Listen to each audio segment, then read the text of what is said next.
ladies and gentlemen. Tonight we are here at the Skagit Speedway in Burlington, Washington. It's the final night of the Skagit Nationals, and there's $126,000 on the line.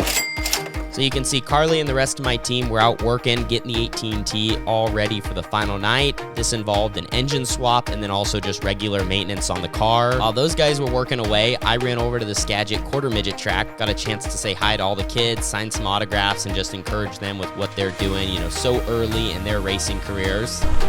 Skagit Quarter Midget track, if you guys ever make it out, you can see all the kids race here in the mornings while we race at the big track at night. It's such a cool little track. I mean, it's tiny, smaller than what we run on the Outlaw carts. This is what these guys run for the Quarter Midgets, and they got all the divisions and all the kids, and they come out here and race every week. After that, we had the Skagit pre-race show and FanFest, which was a great opportunity to kind of gather with all the fans, you know, sign autographs, have great conversations, and again, just lead up into this final, this final event with all the money on the line. And here's a look at the hardware that someone is going to be walking out of Skagit with this evening.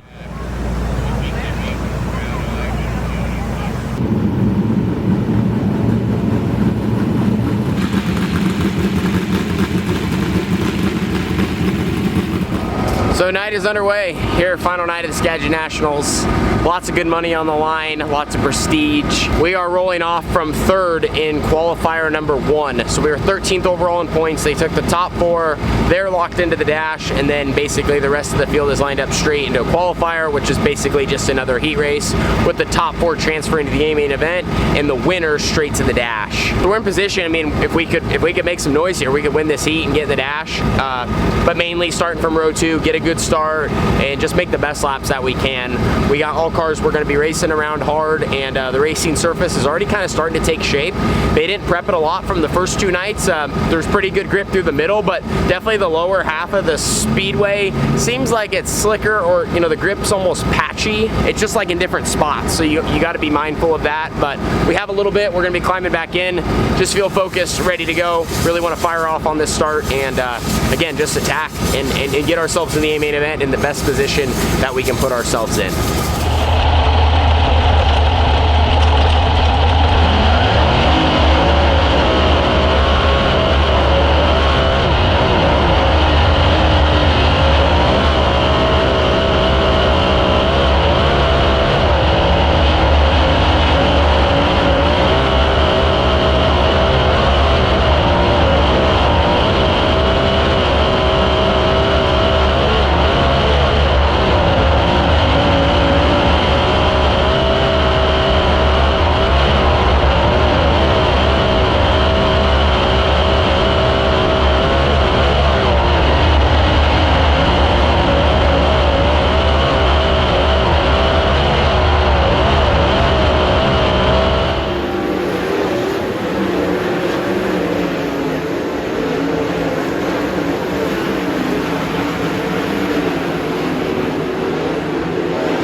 We're all right. I don't know.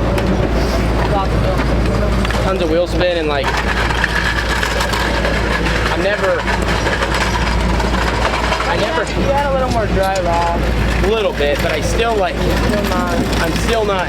There's not definitive stick in the center that just gets me right where I like need to be to like square up better off the corner.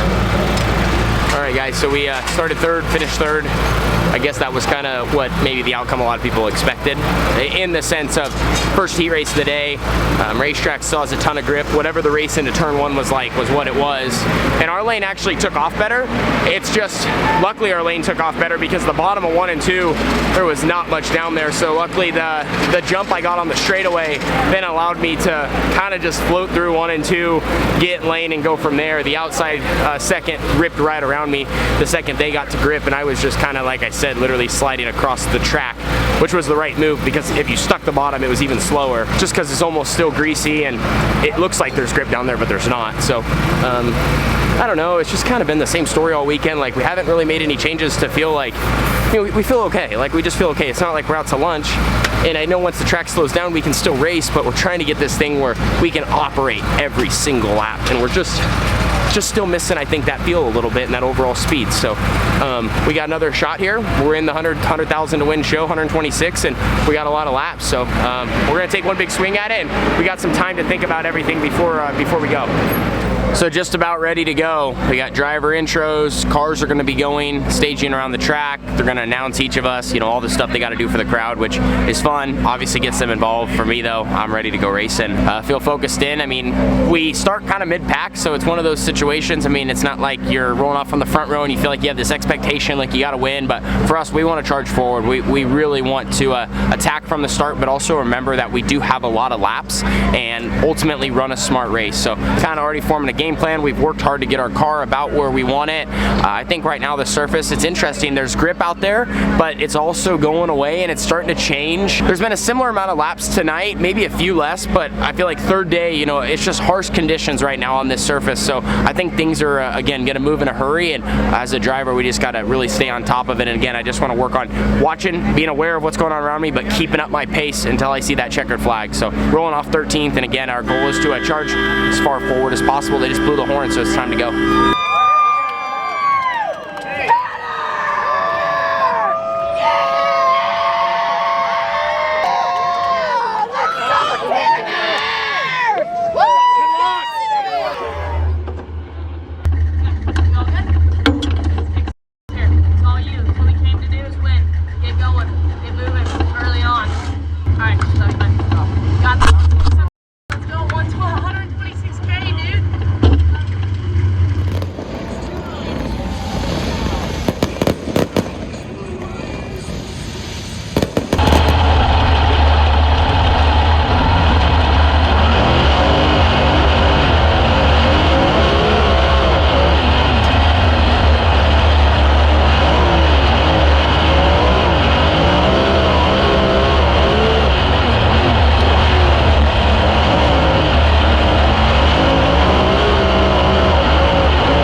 So I wanted to jump in here real quick. As you see the smoke forming, that is actually a malfunction in the cockpit. I am actively, like as the race is going on here, I am losing power steering, and I can feel it in the wheel. All of a sudden it just got quite rough and a lot harder to turn. So as you watch things continue here, that's what I'm starting to fight and be distracted with as I'm trying to, you know, put on a charge forward.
So as we get into the later stages of this race, I was having a much harder time holding these guys off. I was trying to stay in the top 16, but eventually I fell out of that, and then I just decided to pull it in.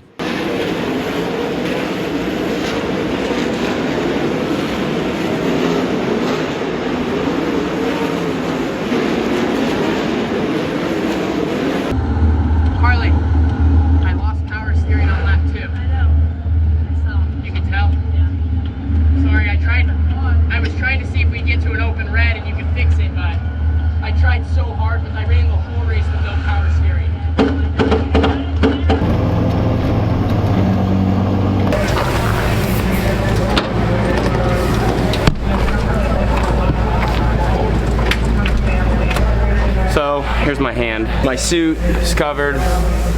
Miserable race for us, guys. Like, I tried so hard to, I was trying to just, my only hope was to be out there until we got an open red on like lap 2. Something blew apart in the cockpit. I lost all my power steering fluid, so I lost power steering. My wing wouldn't work because I had no power steering fluid because everything, you know, because it blew apart. That runs off the box. And so not only could I not pull my wing back, but also, like, obviously it feels like the steering is 300 pounds, which, you know, whatever. Didn't mind it. I tried to run it, and I think I would have been fine if we would have been, you know, over halfway or closer to the end of the race and had a chance to race. But like trying to attack guys and stuff like that's obviously not ideal. Like, I kind of would be right there, but you know, obviously I got to be just so careful. It's easy to let the wheel take you one way or the other, right? So like I fought as hard as I could, and then at the very end I just pulled off when I knew I was out of basically advancing into a better position. I think I was back to 16. I don't know where I was at.